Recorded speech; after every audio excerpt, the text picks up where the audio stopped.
Social media पर जैन समाज के सबसे ही लोकप्रिय जैन न्यूज़ चैनल महालक्ष्मी की ओर से अनंत चतुर्दशी कल थी। 5 पर्व थे कल, और कल है क्षमावणी, यानी उन दोनों के बीच आज का शनिवार रात्रि 8 बजे आपके पास सादर जय जिनेंद्र आपसे क्षमा के रूप में कुछ बात करें। पहले करेंगे इस ब्रेकिंग न्यूज़ की बात। सोनागिरी सबसे बड़े तीर्थों में गिने जाने वाला जैन समाज का हो गई वहाँ पर डकैती। आज तड़के सुबह की बात, दोनों गार्ड लहूलुहान गंभीर हालत और सोने छत्र और दान पेटियां लूट के ले गए। 8-7 डकैत ले गए। जी हाँ, 77 मंदिरों की एक सबसे बड़ी श्रृंखला के रूप में जाने जाने वाला हमारा सिद्ध क्षेत्र के रूप में सोनागिरी किसी से नाम अछूता नहीं है, और ऐसे शायद ही कोई जैन बचे होंगे जिन्होंने इस तीर्थ के आज तक दर्शन नहीं किए होंगे। उनमें सबसे प्रमुख है 57वां मंदिर अपने चंदा प्रभु बाबा का, जिनके बारे में ये सोनागिरी विख्यात है। आज उसी 57वें मंदिर की सुबह की बात है, शायद संभवतः सुबह तड़के 2:30 बजे से 4 बजे के बीच। कल अनंत चतुर्दशी थी, कल क्षमावाणी है, और उसके बीच में जो आज का दिन तैयारी का था, उसके दिन सुबह सुबह 7 डकैतों ने आके हाथ साफ कर दिया। पीछे की दीवार से आए मंदिर के अंदर लगभग 3 बजे के आसपास कहा जाता है। दोनों गार्ड थे, उन्होंने देखा जब से रोकने लगे तो उन डकैतों ने हथियार बंद सारे हथियारों से लैस और पूरी योजना बनाकर आए थे। दोनों को पकड़ा, बुरी तरह पीटा, बुरी तरह लहूलुहान गंभीर हालत में इस समय अस्पताल में है। पर जब ये वारदात हुई थी तब 2 घंटे तक उनको अस्पताल पहुंचाने के लिए कोई तैयार नहीं हो रहा था। सबसे बड़ी हमारे प्रशासन के अंदर सबसे बड़ी लाचार व्यवस्था, किसी की जान यूं ही निकल जाती है, क्योंकि वो कहते हैं पहले एसपी साहब आएंगे, एम्बुलेंस आएगी, रिकॉर्ड होगा, दर्ज होगा, उसके बाद इस लहूलुहान जो जान की हार बर्बादी ली थी, इस समय गंभीर रूप से कहते हैं जिंदगी और मौत से लड़ रहे हैं दोनों। उनको बचाने वाले के लिए कोई अस्पताल तक ले जाने को तैयार नहीं हो रहा था।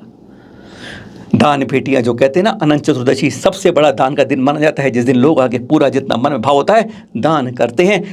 पेटियां पूरी तरह लबालब थी, कई महीनों से खुलती नहीं। हमारे सबसे बड़ी अफसोस तो ये भी बात है कि हर महीने कोई व्यवस्था करें पूरी तरह दान। उन्होंने दान पेटी को तोड़ा नहीं, छीना नहीं, वह सबके साथ इतनी मजबूत लेके चले गए और दोनों को पीटा, और जितने सोने चांदी के छत्र थे सब पे लूटपाट में सब लेकर चले गए।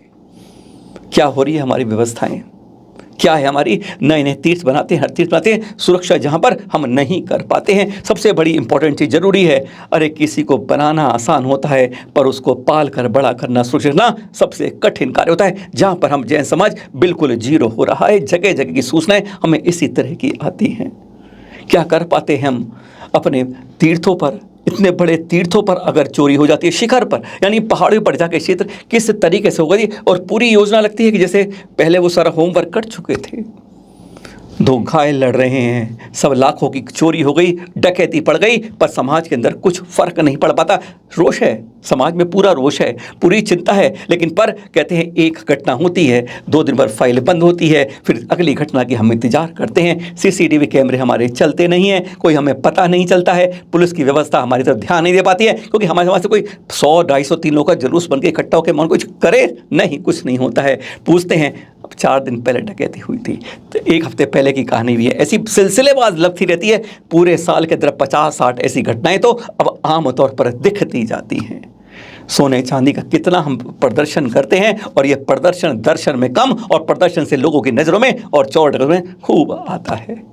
कभी हम इस बारे में चिंता कर पाते हैं? कोई संस्था ऐसी जो हमारी बड़ी कमेटी इनकी व्यवस्था कर पाए? सोनागिरी की डकैती एक बार फिर हमारे इस झोल पोल खोल को सामने दिखाती है कि सुरक्षा के लिए हम बिल्कुल नाकाबिल हो गए हैं। इस ब्रेकिंग के बाद पहले आज की बात, क्षमा भाव के साथ हम गलतियां करते रहते हैं, अपनी लगाम अंकुश नहीं रख पाते हैं, और पूर्व संध्या पर क्षमावाणी की आपसे हृदय से विनय से अंदर से क्षमा मांगते हैं। ना कोई छोटा होता है ना कोई बड़ा होता है, देने वाला सबसे बड़ा होता है। हमारी गलतियां होती हैं, हम कहीं ना कहीं आपके दिलों में चोट पहुंचाते रहते हैं। आप कुछ भी कहें हमें, कुछ भी कहें हमें, सर्व मंजूर है, पर हृदय से क्षमा कीजिएगा, यह भावना भाते हैं। गलती हम चाहे जाने में कहें, आप कहें अनजाने में कहें, चूक तो होती है, क्योंकि हमारी जब बात आप तक पहुंचती है तो कहीं ना किसी के दिल पर चोट लगती है। कभी और करेंगे इसके बारे में बात, पर आज करते हैं और झरोखे की खबरों के साथ। अब दर्शन करिए गुरुवर के साथ। कहते हैं जब इनके दर्शन एक बार करने को मिल जाए, अंदर अपने आप रोम रोम खिल जाता है। क्षमा माड़ी में सुनते हैं ना, 2 मिले 4 मिले 64 खिले, और जब सज्जन मिलते हैं 7 करोड़ रोम खिले जाते हैं। ये आप जानते हैं, इसके बारे में बताने की जरूरत नहीं, पर यहाँ दर्शन कर रहे हैं आप आचार्य श्री के आहार के। कौन दे रहे हैं मालूम है? 6 सितंबर की घटना है, और दे रहे हैं दानवीर जिनको कहते हैं अशोक पाटनी जी अपनी पत्नी जी के साथ। क्या खास बात है इसके अंदर? इस आहार के अंदर बहुत खास है। जब सुशीला पाटनी आ रही है, आहार के बाद उन्होंने 5 प्रतिमा ले लिया आचार्य ऋषि से। ये होता है, लोग कहते हैं बड़े बड़े लोग कुछ नहीं करते, और ये देखिए दानवीर और अशोक पाटनी जी ने उन्होंने 2121 कलश का दान दिया। पिछले कुछ दिनों से यहीं पर हैं और हर बार पादप्रदर्शन कर रहे हैं आचार्य ऋषि का। 11 लाख रुपए हर पाद में। आप ये मत कीजिए कि इतना दान देकर करते हैं, पादप्रदर्शन अपनी झोली भी सुने हाथ रखते हैं। यही तो 10 लक्षण सिखाते हैं। अगर आप पर झोली माता है तो त्याग करते जाइए। कहते हैं श्वास लेने से पहले श्वास छोड़नी भी पड़ती है। यह है दानवीर। 2121 कलश का उन्होंने दान इस आहार के बाद भी दिया। धन्य ऐसे दानवीर। और कहते हैं यही है जो धर्म के साथ कर्म को भी सही रूप से करते हुए बढ़ते जाते हैं। उपवासों की श्रृंखला, जगह जगह तप त्याग तपस्या चलती रही। ऐसे कोई मंदिर नहीं होंगे जहाँ श्रावकों ने उपवास नहीं किया। आज सबकी पारणा हुई होगी। यही नहीं, ऐसे कोई संघ भी नहीं रहे होंगे जिनके अंदर उनके शिष्यों में से किन्होंने उपवास की लंबी श्रृंखला नहीं अनुमत की हो। धन्य है ऐसे, धन्य है उनको बारंबार हमारा नमन है। इसी तरह की जब दिखा रहे हैं, ये अब दिखा रहे हैं शिखर जी के, क्योंकि शिखर जी सबसे बड़ा तीर्थ यही की बात करते हैं। बहुत लंबे उपवास श्रृंखला, पर यहाँ पर शिखर जी में 36वां चतुर्मास हो रहा है। यहाँ पर मुनिश्री पुण्य सागर सत्संग के साथ कर रहे हैं। और यहाँ पर 24 जुलाई से चल रही है भक्तामर मंडल विधान, जिसका 9 तारीख को समापन हुआ। और 32 दिन के उपवास किए उन्हीं के शिष्य मुनिश्री उदित सागर जी ने, और साथ में उनके श्रावक भी हैं शरद मेहता जी। 32 उपवास दोनों के आज उनकी पारणा हुई। ऐसे होते हैं कई ब्रह्मचारी ने, और साथ में आरिकाओं ने, दीदियों ने भी उपवास। कई जगह सूचनाएं हैं, पर यह होती है उपवास की एक श्रृंखला। अनुमोदना करिए, धन्य ऐसे, और इनको बहुत बहुत मंगल कामनाएं। और उपवास की एक और बात, गुलाबी नगरी जयपुर से करें, जहाँ नसिया जी में जयपुर में आचार्य श्री सुनील सत्संग का चतुर्मास चल रहा है 10 लक्षण में। वहाँ पर भी कई लोगों ने उपवास किए। और एक थी अमृता जी जयपुर की, कल की बात है, 10वां उपवास था, और वह सुबह आई बेहोश हो गई। उपवास में कई बार ऐसा हो जाता है। अब होश में लाओ, 15-20 मिनट हो गए, होश में नहीं आ पा रही थी। बहुत लोग परेशान थे, क्या हो गया, कुछ हिल नहीं रहा है। एम्बुलेंस को बुलाया जा रहा था कि इतने में सूचना आचार्य श्री को पहुंचा दी।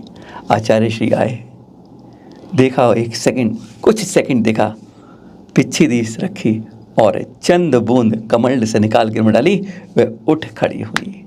यह होता है अतिशय भी कहते हैं, यह होती है भक्ति के अंदर शक्ति। हम नहीं कहते गुरुवर के आशीर्वाद में शक्ति थी, अरे उनकी भक्ति में जो शक्ति थी वह आचार्य जी को अपने यहाँ से लाकर भक्ति में चमत्कार कर जाती है। धन्य है ऐसी बात। और अब शिखर जी से एक ऐसी शुभ सूचना कहें या आप कहें दुख भरी बात।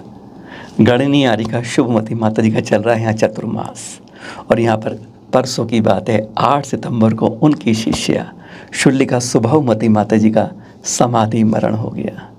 चैनल महालक्ष्मी व सांदेह महालक्ष्मी हार्दिक विनयाञ्जलि अर्पित करता है।